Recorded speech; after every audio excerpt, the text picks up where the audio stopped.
Some atheists argue that the universe is a brute fact. The universe just exists, they say, and that's that. It has no explanation at all.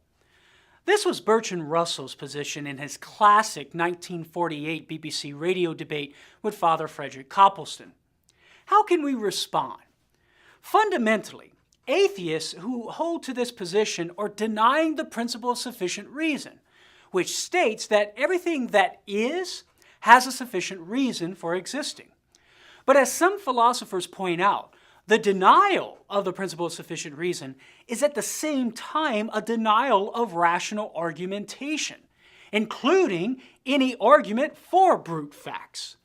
Consider how when we accept the conclusion Socrates is mortal, we do so based on the premises all men are mortal and Socrates is a man. In other words, we recognize the conclusion as rational because the premises are true and the argument is logically valid.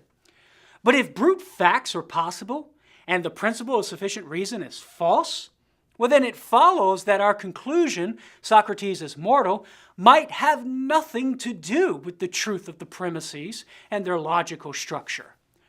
Similarly, the conclusion, things like the universe can exist without a reason for their existence, might itself be a brute fact and have no connection to truth or logic.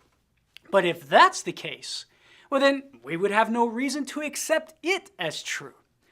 So the denial of the principle of sufficient reason undercuts any ground one might have for doubting the principle, as in Russell's example of the universe.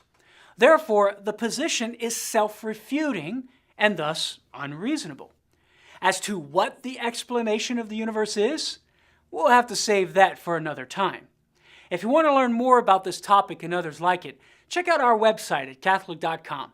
For Catholic Answers, I'm Karlo Broussard. Thanks for watching.